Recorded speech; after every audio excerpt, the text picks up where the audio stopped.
Hi there, it's Kevin with RogueDeckBuilder.com here with a huge announcement. This is coming from the mothership. It was just released, the ban list, and I don't know how I feel about this because there's 3 cards that are banned and 1 card out of Modern that is unbanned, which is Dig Through Time is banned, Treasure Cruise is banned, and Birthing Pod is banned. So I actually like the Birthing Pod ban. I don't know, Birthing Pod has just been too dominant of a deck for too long, and it's not necessarily an unbeatable deck. But the thing is with Modern is they want it to be a wide open format, and whenever a deck becomes too much of the metagame, they definitely ban some pieces. So Birthing Pod gets the ban. It doesn't mean that the archetype is quite dead. I think that you can still play pod decks possibly without Birthing Pod and just have like a junk mid-range type deck. In fact, I've seen some decks that are just junk mid-range. Now, again, I don't even think Pod is that oppressive of a deck. It's just a very well-rounded, doesn't really have a hole in the strategy. And again, there was an article not too long ago on one of the bigger websites about how if people really cared about Pod, they would hate it out with cards like Gafdigger's Cage, because the Treasure Cruise decks definitely were hated out with Chalice of the Void and other anti-Treasure Cruise like me playing Soul Sisters against the Treasure Cruise decks. But again, I've never really cared about Birthing Pod. As a Soul Sister player, Birthing Pod is a little bit unfavorable. They have the advantage over me, but it is not an unwinnable matchup, and I know that's how a lot of people feel when facing pod decks. So, again, though, the vast majority of the Spike players do end up playing Birthing Pod. When you go to a Modern tournament, you're almost guaranteed to see Birthing Pod, and they got to see that Birthing Pod decks were still the dominant force even with Treasure Cruise in the format. Now, Treasure Cruise, again, is a card that I'm not quite sure that I care too much either way. I didn't care when it was in Modern. I didn't think it was too oppressive, but it was just a value card. They still have to have a well-constructed deck to get value out of Treasure Cruise. But maybe with like the Monastery Mentor now from this set, they really didn't want more like a Treasure Cruise type list. But the card that I'm incredibly excited for the ban is Dig Through Time. I absolutely hated this card in Modern. It made Scapeshift and Splinter Twin just so obnoxious to play against that they can play so much of control and even cut down in their combo pieces and then just dig for them for 2 mana and a turn, and then the Splinter Twin. Absolutely hated it. It was getting incredibly bad again, playing at Scapeshift and Splinter Twin with Dig Through Time. So I'm glad that those 2 combo decks get kicked a little bit through the ban of Dig Through Time. Now, the big news is the unbanning. Golgari Grave Troll is no longer banned. What this means for the format is people could try to do a Bridge from Below or a Dredgevine type list. I don't know if it's viable because I think the strategy would be viable without Golgari Grave Troll. So I don't think that just dredging an extra 1, because we already have Stinkweed Imp in the format, is really going to affect Modern, just that 1 more dredge. So let's just take a look already. The Golgari Grave Troll has shot up $10 in just the second that it was unbanned.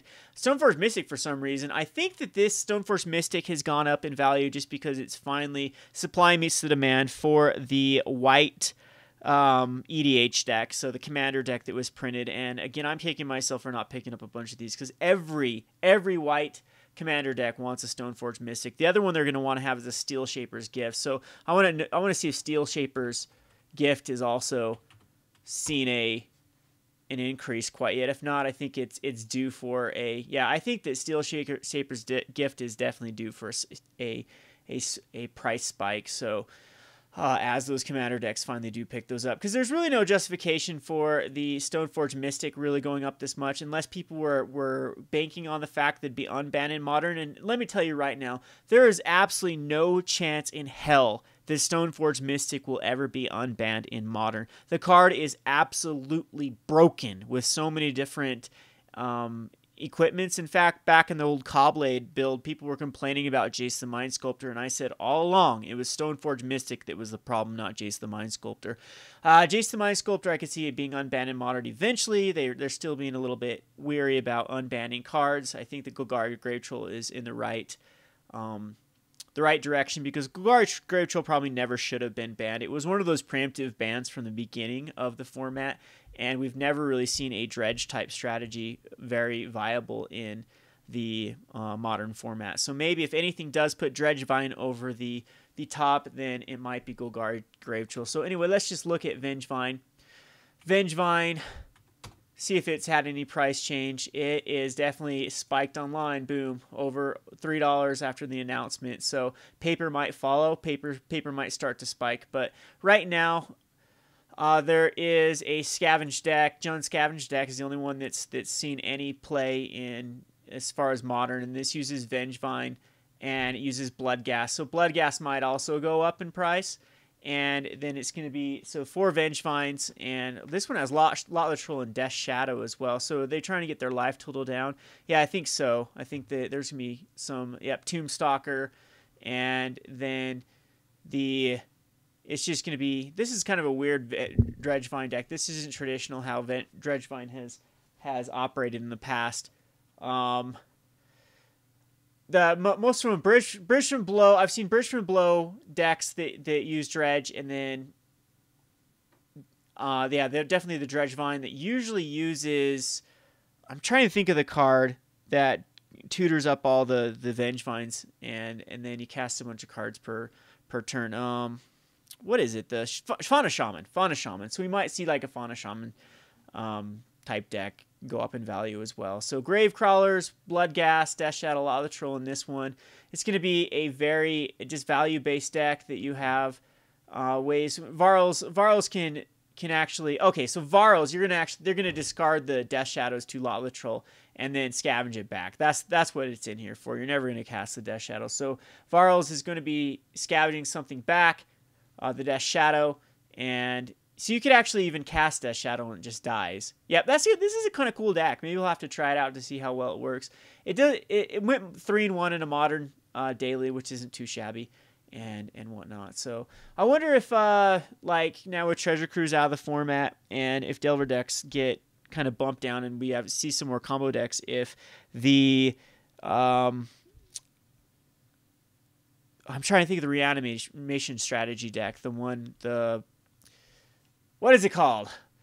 Deadshot Minotaur, I know is in it. So what is this deck called? Living End. So I wonder if Living End will actually see us another return now that Delver kind of gets the Treasure Cruise banned. We could see Living End going up in value. But anyway, let's just look at the different the metagame right now in Modern and just look exactly how it gets affected. So Melira and UR Delver, both of them are going to get hurt big time. Melira might cease to exist, and it might just go over to this junk deck. And in this Abzan / junk deck, whatever you want to call it, then you have basically a lot of pod targets without the pod. So it's going to be using Siege Rhino, Goyf, Ooze, and this one's using Adafenza, which isn't too bad at all. And then Liliana. So it's almost like the old Jund build without lightning bolts. And again, I don't even know if it's necessarily that big of an issue to splash for black and put in the lightning bolts. I know there's also a Tribal Flames type deck that is using lightning bolts, lightning helixes, and a bunch of these early. They could call it Tribal Zoo because it's using Rhinos, Goyfs, and it's very similar to this deck, but using a little more creature-based strategy. So, anywho, so Bloodghast so far hasn't moved either. That's another card that's going to go great with a Dredge type strategy. But Affinity is always going to be popular. I don't think Affinity gets affected too much. Affinity was using Chalice of the Void to kind of shut down Delver decks, but the problem with Affinity is every time Affinity is very popular, then people just put in the Affinity hate, and then Affinity is just the absolute joke when you run hate cards against it. I necessarily love it when Affinity is a big dog because Soul Sisters eats up Affinity. So Scapeshift does get hurt. It gets hit by Dig Through Time. So Melira, UR Delver, Scapeshift gets hurt. Tamir Delver is another Treasure Cruise deck. Amulet of Vigor does not get hurt. Affinity does not get hurt. Junk does not get hurt. Makeshift with the Primeval Titan Through the Breach does not get hurt. UR Twin does get hurt because Dig Through Time goes in that. Tron gets a lot better with Tron, especially if we get some more control type decks. Boggles kind of gets hurt because it beat up on UR Delver.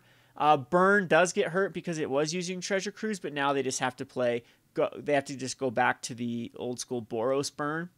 And this is a Dig Through Time, Remand, Serum Vision. This, whatever this 3-color deck here, I think in this is going to be another Splinter Twin variant. Yep, this is another Splinter Twin variant here that use. Whoa, no Splinter Twin in here. Keranos. What is the? Why are they digging? I thought I saw Deceiver X Arc in this build, but I guess not. So this is just a rug control. Snapcaster, Goyf, Ooze, Keranos, kind of rug mid-range. So this also gets hit by Dig Through Time finding the exact answer. UWR Control also gets hit with Dig getting out of the format. They'll probably just go back to Cryptic Command. A lot of people were using Dig instead of Cryptic, or like a variety of the two. Now, I don't know exactly how it's going to be shaken up. I wish they would have held off banning for one more until the next set came out, because I didn't think they gave it long enough for Treasure Cruise and Dig Through Time to really see enough play. And what we saw when Treasure Cruise was first boiled is we saw like almost every deck be UR Delver or some variant of UR Delver, and Pod was obsolete. Pod was completely off this list here, and then all of a sudden the Pod decks started coming back. So I'm okay with the Birthing Pod ban, but I guess if you're going to ban Birthing Pod, you absolutely need to ban the Treasure Cruise and the Dig Through Time. So I'm one card that really gets a huge boost from the ban of Treasure Cruise is Grim Lavamancer, because people did not play this card at all when the Treasure Cruise was in the format, because you'd just rather use Treasure Cruise than a Grim Lavamancer. Now I can see like the Delver decks just gravitating back over to Grim Lavamancer, and same with the Burn decks back over to Grim Lavamancer, and then they can still kind of go their Thought Scour type strategy and put cards in the graveyard, but it's just not going to be nearly as effective without Treasure Cruise. Delver was so much better with Treasure Cruise. I legitimately don't think that it was that big of an issue. Oh, one more card that I think is the big winner out of all of this. Now that Pod, which was hard for Jund to beat, and this Delver was very hard to beat, is the Dark Confidant. So Mr. Bob, and looky here, he's going down after the announcement. He shot right back up, and I'm sure that in paper it'll go back up to probably its peak of $86 or whatever. So because Bob is just so much better without Forked Bolt. If Delver takes a huge hit, then there won't be Forked Bolt. Pod again was very good against Jund. It was very hard for Jund to keep up with Pod, with just they could disrupt it and they could destroy the pods and whatnot, but they just had so much value out of Kitchen Finks and Scavenging Oozes and Abrupt Decays and things like that Pod could easily outrace or out-tempo the Jund type decks. So Jund might come back. A few other strategies. Merfolk actually gets a little bit better. The problem with Merfolk is it also capitalized on the Chalice of the Void. Chalice of the Void could shut down Delvers, and it worked perfectly in that deck because you really didn't have anything in Merfolk that cost 1 except for your Aether Vial or your Curse Catcher. But Merfolk could definitely be a winner because one of the hard decks for Merfolk to beat was Pod, because Pod had so many answers to tutor up to kill like all of the stuff. So they just basically tutor up for like Shriek Maws and the Murderous Redcaps, and you can just gun down a lot of the pieces in Merfolk. So I think Merfolk really benefits from the ban of Treasure Cruise and the Birthing Pod. So Modern should be definitely shaken up. Again, let's go back to the metagame and let's just look at this last standard, our Modern Daily. Let's see if we can find a Modern Premier. Have they done Premier tournaments on MTGO anytime? There's a SCG Modern Premier IQ. We'll look at this one here. So Scapeshift. So Tron actually won it. That's Tron Junk. So Delver gets hit. 4-color Geist gets hit.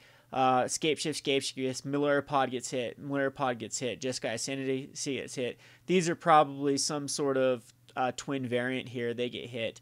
And Melira Pod. So I'd say 80% of this.